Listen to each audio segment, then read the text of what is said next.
বিসমিল্লাহির রহমানির রহিম। আজকে আপনাদের সবক নাম্বার 3 অর্থাৎ যুক্তাক্ষর হবে।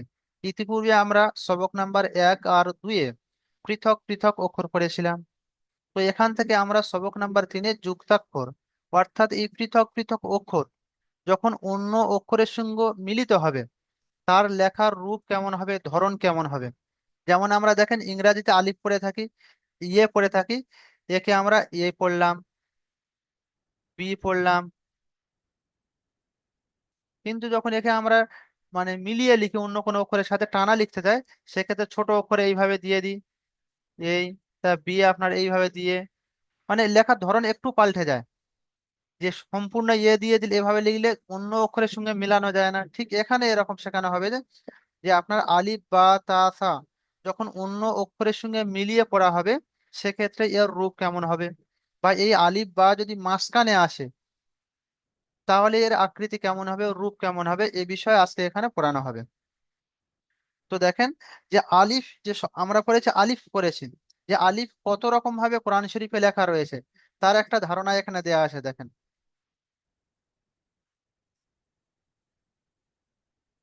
এটা আমরা পড়েছিলাম যে আলিফ পড়েছিলাম, আমরা আলিফ পড়েছিলাম। তো আলিফ কোরআন শরীফে ক রকম ভাবে লেখা হয়। আলিফ কোরআন শরীফে দেখেন, এই শুধু আমরা ডাইরেক্ট নুরানি কায়দা করেছি এটাই আলিফ। কখনো কখনো আলিফ এইরকম লেখা হয়, যে আকৃতি দেওয়া আছে এভাবে লেখা হয়। আবার কখনো কখনো আলিফ এইভাবেও লেখা হয়, এই যে আকৃতি দেখতে পাচ্ছেন, কখনো এভাবে লেখা হয়, কখনো এভাবে লেখা হয়। ঠিক অনুরূপ ভাবে দেখেন বা, এর এই বাটা আমরা আলিফ বাতে পড়েছিলাম। তো এই বা যখন শুরুতে আসে তো বাকে আমরা এভাবে লেখা হয়, আবার কখনো কখনো বাকে এভাবে লেখা হয়। এই জায়গাটা খেয়াল করতে হবে। বা, তা, সা আর আপনার ইয়া, তিনজনার লেখার ধরন 19-20। এই বাকে নিচে নোক্তা দিলে আপনার বা পড়া হবে, ঠিক এই আকৃতি এর উপরে নোক্তা দিলে আপনার নুন পড়া হবে। এই বার নিচে দুটো নোক্তা দিলে আপনার ইয়া পড়া হবে, উপরে দুটো নোক্তা দিলে তা পড়া হবে, উপরে তিনটে নোক্তা দিলে সা পড়া হবে। তো এইটা আমরা একটু মনে রাখবো যে নোক্তা পরিবর্তন হলে কেমন কি হয়, কখন বা হবে কখন নুন হবে। তারপরে দেখেন তা, আমরা এই তাটা নুরানি কায়দা করেছি শুরু থেকে। তো তা আমরা কোরআন শরীফে 3 রকম ভাবে দেখতে পাবো। কখনো তা এরকম লেখা হয়, এই তাটা আবার কখনো তা এইভাবে লেখা হয়, আবার কখনো কখনো তাকে এইভাবেও লেখা হয়। তো এই আকৃতিগুলো নিজের জেহেনের মধ্যে মাথার মধ্যে বসিয়ে নিতে হবে যে তা কোরআন শরীফে করকম ভাবে লেখা যেতে পারে। তো এই তা কোরআন শরীফে 3 রকম ভাবে লেখা হয়। ঠিক এইরকম ভাবে জিম, এই আমরা জিম পড়েছিলাম, এটাই জিম পড়েছিলাম, জিম পড়েছিলাম। তো জিম যখন শুরুতে আসে বা আলাদা ভাবে লেখা হয়, শেষে যখন আসে জিম এভাবে লেখা হয়। যখন জিম শেষ শেষ অক্ষরে আসে জিমকে এভাবে লেখা হয়। আর জিম যখন শুরু অক্ষরে আসে তখন জিমকে এইভাবে লেখা হয়। মাঝে আসলেও অনেকটা এই ধরনের হয়। যেমন দেখেন আপনার এই জিম, আপনার এই বা পড়লেন, আর তারপরে এই জিম রইলো। ঠিক আছে ভাই, এইভাবে অক্ষর কি আছে বিভিন্ন রকম ভাবে লেখা হয়, সেটাই এখানে আজকে শেখানো হবে।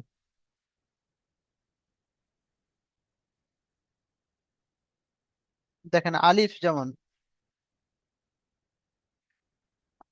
আমরা পড়েছি একে আলিফ বলা হয়। আলিফ, যখন আলিফকে অন্য অক্ষরের সঙ্গে মিলিয়ে হবে তখন কেমন হবে দেখেন। বার সঙ্গে যখন আমরা আলিফ পড়বো তো এভাবে হবে বা, আলিফ। এই আপনার বা ছিল, বা ছিল এই, তার সঙ্গে আলিফ জুড়ে দিলেন, বা, আলিফ।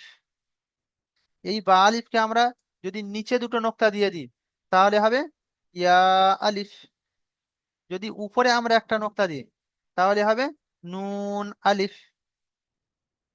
যদি উপরে দুটো নোক্তা দিয়ে দিই তা, আলিফ। উপরে যদি তিনটে নোক্তা দিয়ে দিই সা, আলিফ। তো এগুলা আমরা স্মরণে রাখবো। ঠিক অনুরূপ ভাবে দেখেন যখন আলিফকে কাফের সঙ্গে লেখা হয় তো এইভাবে লেখা হবে। আমরা কাফ পড়েছিলাম, ওখানে কাফ পড়েছিলাম এই ধরনের। এই কাপ পড়েছি, এই কাপ পড়েছিলাম। তো যখন এই কাপের সঙ্গে আলিফ লেখা হবে, এই কাপ আলিফ, তো এই কাপটা ঘুরিয়ে একটু এর কাছে দিয়ে দিলে কাপ আলিফ। ঠিক আছে ভাই। অনুরূপ ভাবে আমরা ওখানে পড়েছিলাম নুন, নুন পড়েছিলাম এই, তো এই নুনের সঙ্গে যখন এটা বাড়িয়ে দেওয়া হবে, নুন আলিফ। ওখানে আমরা পড়েছিলাম মিম আলিফ, মিম ওখানে আমরা পড়েছিলাম এইভাবে নিচের দিকে পড়েছিলাম। কিন্তু মিম দু তিন রকম ভাবে লেখা যায়, যেমন এখানে দেখেন, এখানে দেখেন মিম যখন মাঝামাঝি লেখা হয়, শেষের দিকে লেখা হয়, মিমকে শেষে এই মিম আছে আপনার, এই মিমকে আমরা এই ধরনের পড়েছিলাম। তো মিম এমনও লেখা হয়, এরকমও আসে, আর এই ধরনেরও মিম আসে। তো এই মিম যে আছে এর পর থেকে বাড়িয়ে দিলে মিম আলিফ হয়ে যাবে।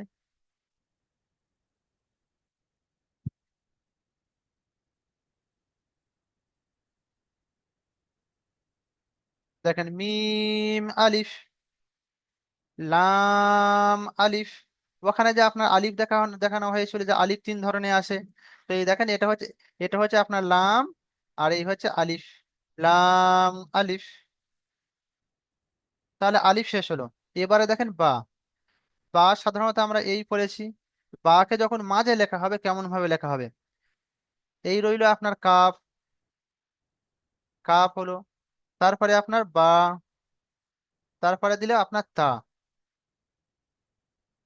কাফ বা তা, শুরুতে কাপ হলো।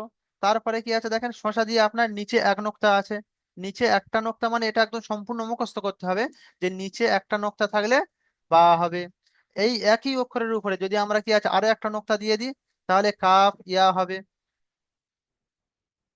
আর যদি উপরে দুটো নোক্তা সব তুলে দিই, তাহলে কাপ তা হবে। আর তিনটে নোক্তা দিয়ে দিলে এখানে কাপ সা হয়ে যাবে। এভাবে আমরা মনে রাখবো, কাপ বা তা। জি আব্দুর রহমান ভাই হাত তুলেছেন, কিছু বলবেন জি? জি জুম করে দিলে ভালো হতো।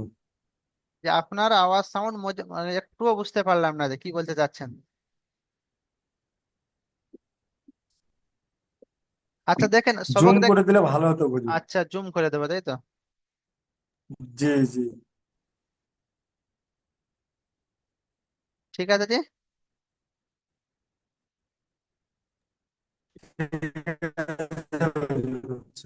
জি জি। বল- বলছিলাম ফোন থেকে জুম করা যায়, একটু হাতটা বড় করে দাও, ফোন থেকে জুম হয়ে যাবে তো। ফোন থেকে টেনে নেন, ওখানেও জুম হয়ে যাবে জি। ঠিক আছে ভাই দেখেন, বা কে কেমন লেখা হয়, শুরু থেকে বা এভাবে লেখা হয়, তারপরে কাফ বা তা। তো এখানে বা যখন শুরুতে আসবে, এই বা, নুন, ঠিক অনুরূপ ভাবে বা, দাল। আমরা দাল পড়েছিলাম এমন, যে শুরুতে আপনার বা মিলিয়ে দিলে বা, দাল, সিন ইয়া, বা। দেখেন এই সিন আমরা পড়েছিলাম, এই সিন পড়েছিলাম। তো সিনের আপনার তিন চারটা আকৃতি রয়েছে, এখানে দেখানো আছে দেখেন। আচ্ছা সিন এখানে দেয়া নেই। সিনকে আমরা দু তিন রকম ভাবে পড়তে পারি। আমরা সিন পড়েছিলাম ওখানে, এই সিন পড়েছিলাম। তো সিন যখন মাঝামাঝি আসে, যখন মাঝখানে আসে বা শুরুতে আসে, সেক্ষেত্রে সিনের এই যে এই অংশটা থাকে না, শুধু এতটুকু হবে। তারপরে দেখেন এই ইয়া দিল, তারপরে এই বা দিয়ে দিয়েছে, সিন ইয়া, বা। এখানে যদি নোক্তার পার্থক্য করা হয়, উপরে ইয়ার নোক্তা দুটি উপরে তুলে দিলে সিন তা, বা, বার নোক্তাকে উপরে তুলে দিলে সিন নুন বা। এভাবে খেয়াল রাখবো। তারপরে দেখেন বা, জিম। তো এখানে বা যেমন লেখা হয় তেমন রয়েছে, আর জিম যেমন লেখা হয় সেভাবে রয়েছে। তো বা শুরুতে এভাবে, আর জিম যখন শেষ হয়ে আসে, অক্ষরের শেষে আসে, শব্দের শেষে আসে, এই আকৃতি হয় বা, জিম। এবারে দেখেন জিম কেমন ধরনের লেখা হতে পারে, শুরুতে আসলে জিম কেমন হবে, শেষে আসলে কেমন হবে, মাঝে আসলে কেমন হবে, তার আকৃতি এখানে বোঝানো হয়েছে। যখন জিমকে আলাদাভাবে লিখবো, জিম এইভাবে হবে। জিম যখন শব্দের শুরুতে আসবে, তখন হবে জিম এই আকৃতি আসবে, জিম লাম। জিম যখন শব্দের মাঝখানে আসবে তখন হবে এই ধরনের, লাম, জিম, ফা। দেখেন, এই যে জিম রয়েছে এই নখটাকে যদি আমরা উপরে তুলে দিই তাহলে হবে খ, লাম। দুটো নকতা সব যদি আমরা ডিলিট করে দিই, এ নকটাও ডিলিট করে দিলাম, নিচের নকটাকেও ডিলিট করে দিলাম, তাহলে হবে হালাম।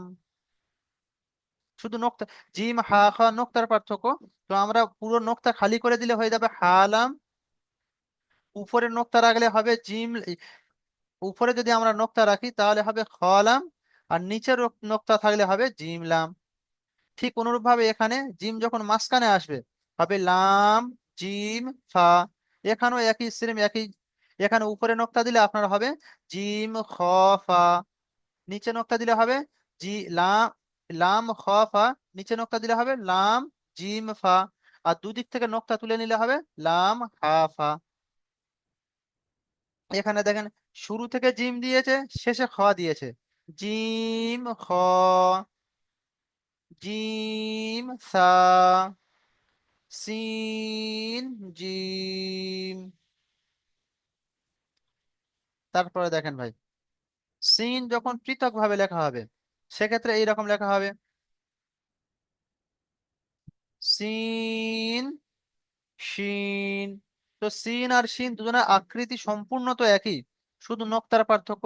সিনের উপরে নোক্তা নেই আর শিনের উপরে কি আছে, নোক্তা রয়েছে। তো আমরা একে পড়বো সিন আলিফ।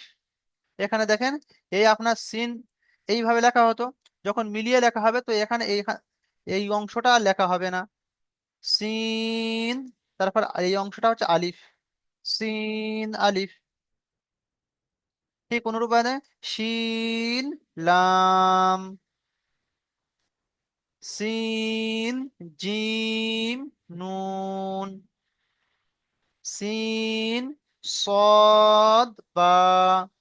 সদ আমরা কি করেছিলাম, এইভাবে পড়েছিলাম। এই আপনার সদ লেখা আছে, শুরু হলে আলাদাভাবে হলে সদ এই লেখা হয়, আর সদকে যখন শব্দের মাঝখানে আসবে সদকা এইভাবে লেখা হয়, সিন, সদ, বা। তারপরে দেখেন ফা, শিন, লাম। শিন যখন শব্দের মাঝে আসবে এই হবে ফা, শিন, লাম।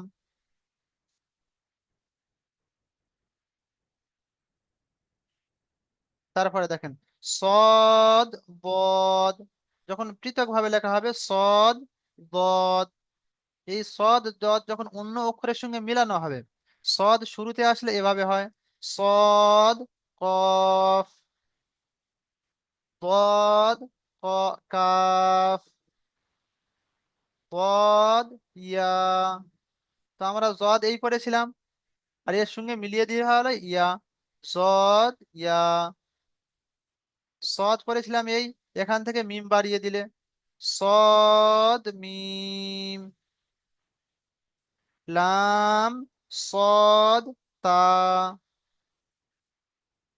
যখন মাঝখানে সদ আসবে এভাবে হবে, এই সদ আপনার ছিল, এই সদ আছে, এর শুরু থেকে লাম বাড়িয়ে দিলেন, লাম, সদ, তা, লাম, সদ, মিম।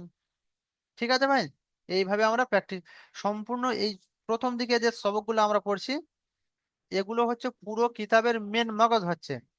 এগুলো আমরা যত সুন্দরভাবে অক্ষর চিনবো তো আমাদের সামনে তত সুবিধা হবে। তো এখানে এই সবকগুলো আমরা খুব পড়বো, যতটা পড়বো তার থেকে বেশি আমরা লেখার চেষ্টা করব। যদি আমরা না লিখি তো আমাদের জেনে মস্তিষ্ক বসবে না। এই জন্য আমরা বারবার লিখবো, লিখে যেমন দেখেন কম্পিউটারে আপনার মোবাইলের স্ক্রিনে যেমন দেখতে পাচ্ছেন, আপনারা এতবার লিখবেন, লিখে চোখ বন্ধ করবেন, আপনার পুরো জেহেনের স্ক্রিনে, আপনার মস্তিষ্কের স্ক্রিনে এভাবে ফুটে আসবে যে এখানে এই লেখা আছে।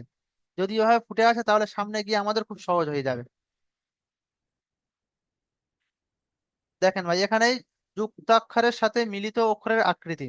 তো আলিফ এই আপনার তিন ভাবে লেখা হয়, আলিফ এই হয় আপনার এভাবে আলিফ লেখা হয়, এই আকৃতিও আলিফও লেখা হয়। তারপরে দেখেন বা, বা লেখা হলো, বা কখন এমন লেখা হয় কখন এই আকৃতি লেখা হয়। তা, এভাবে তা লেখা হয়, এটাও তা আপনার, আর এও তা। ঠিক অনুরূপ ভাবে জিম এমন ভাবে লেখা হয়, আবার জিম এভাবেও লেখা হয়। দাল এইভাবে লেখা হয়, মিলানোর সঙ্গে দাল এভাবে লেখা হয়।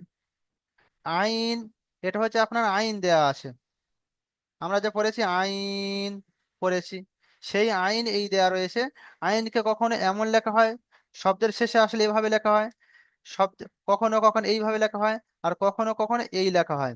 এই যে আইন দেখতে পাচ্ছেন, এই ধরুন আপনার এই হলো বা, এই হলো আইন।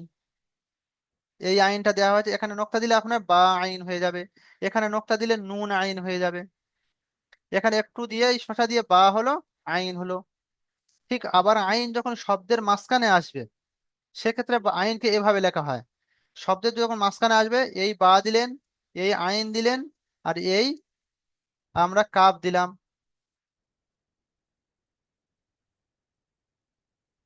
তো এই বা আইন কাপ, তো বা আইন যখন মাঝে আসে এভাবে লেখা হয়। ঠিক অনুরূপ ভাবে দেখেন ফা, ফা শব্দের শুরুতে আসলে এইভাবে লেখা হয়। ফা আর কফ সম্পূর্ণ যখন আলাদা ভাবে লেখা হয়, ফা আর কফ দেখতে আলাদা হয়। কফ হচ্ছে আপনার গোল আকৃতি হয়, আর ফা হয় লম্বা। ফা লম্বা হয়, কফ গোল হয়, এটা হচ্ছে যখন পৃথক ভাবে লেখা হয়। কিন্তু যখন শব্দের মাঝখানে আসবে, ফা আর কফের মধ্যে শুধুমাত্র হচ্ছে নোক্তার পার্থক্য থাকবে। যদি এখানে একটা নোক্তা আছে আপনার ফা হলো, যখন একে দুটো নোক্তা বানিয়ে দেওয়া হবে এই একই আকৃতি, দুটো নোক্তা লেখা হলে একে কফ পড়া হবে। এই আপনার মাঝখানে যখন কফ ফা আপনার মাঝখানে আসে এভাবে আসে, দেখেন আপনি, এই আপনার লেখা হচ্ছে বা, এই বা লিখলাম, এই ফা লিখলাম, এই লাম লিখলাম। আপনার নিচে একটা নোক্তা দিলে আপনার হলো বা, উপরে একটা নোক্তা দিলে হলো বা, ফা, লাম, এই একই অক্ষরের উপরে আপনার এখানে আরো একটা নোক্তা দিলেন, হলো ইয়া, ফা, লাম। আপনি এখানে আরেকটা নোক্তা দিলেন, উপরে নোক্তা দিলেন ইয়া, কফ, লাম। আপনি এই নিচের দুটো নোক্তা তুলে ঘুরিয়ে দিয়ে উপরে একটা নোক্তা দিলেন, নুন, কফ, লাম। উপরে দুটো নোক্তা দিলেন, তা, কফ, লাম। উপরে তিনটে নোক্তা দিলেন, সা, কফ, লাম। তো কিছু কিছু শব্দ আছে শুধু নোক্তার পার্থক্য, এগুলো আমরা খুব খেয়াল করব। তারপরে দেখেন কাফ, কাফ হচ্ছে পৃথক ভাবে লেখা হলে এই কাফ আমরা পড়ে এসেছি। আবার কাফকে যখন শুরুতে লেখা হয়, এই যেমন আপনার কাফ দেয়া আছে, আমরা ওখানে পড়েছি কাফ আলিফ পড়েছি, দেখেন এই কাফ ছিল এর সঙ্গে আলিফ বাড়িয়ে দিয়েছি, দেখেন কাফ আলিফ, এই কাফ আলিফ।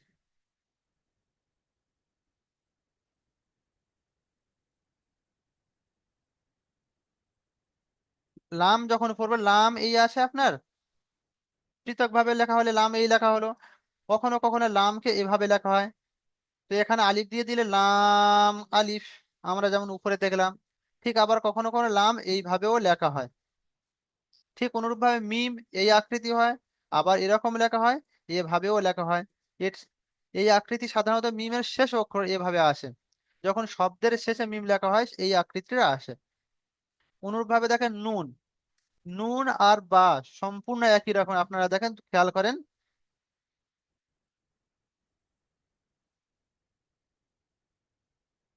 দেখেন এই নুন,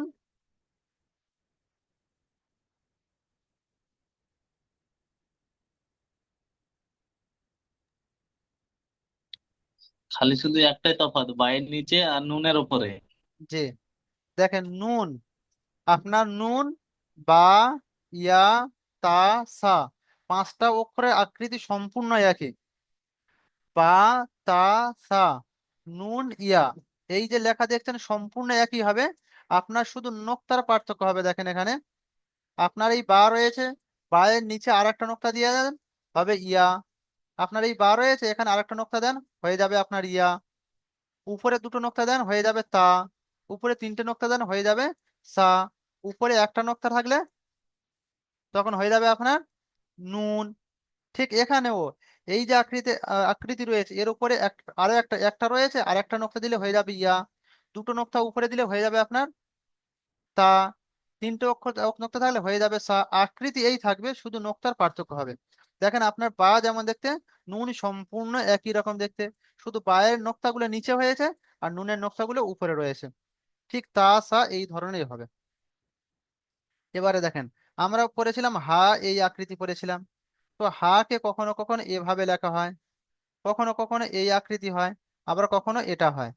এই মাঝের আকৃতিটা সাধারণত এটা শব্দের শেষে আসলে আপনাকে হা কে এই মাঝের আকৃতি আসে। আর যখন শুরু থেকে আসে তখন এই আকৃতি আসে, শব্দের মাঝে আসলে এই আকৃতি আসে, আর শেষে আসলে এই আকৃতি ব্যবহার করা হয়, বেশিরভাগ সাধারণত এমন হয়। ঠিক অনুরূপভাবে হামজা, হামজা কি আছে, কখনো এইভাবে ব্যবহার করা হয় আর কখনো এভাবেও ব্যবহার করা হয়। ঠিক আছে ভাই।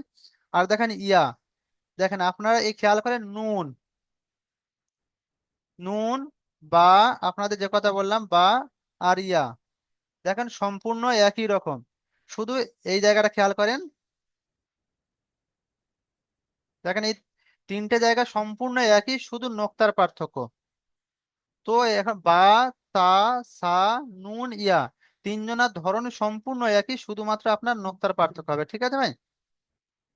দেখেন এই নিচে দুটো নোক্তা দিলে আপনার ইয়া হয়েছে, উপরে একটা নোক্তা থাকলে আপনার নুন হয়েছে, নিচে একটা নোক্তা থাকলে বা হয়েছে।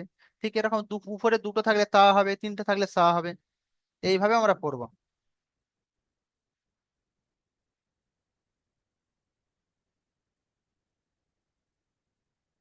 ঠিক আছে ভাই, এই পর্যন্ত। এই লিঙ্ক শেষ করছি, আপনার নতুন জুম দেওয়া হবে, ওই জুমে সকলে অ্যাড হবে। ঠিক আছে ভাই। জি আলহামদুলিল্লাহ। জি জি। আসসালামু আলাইকুম।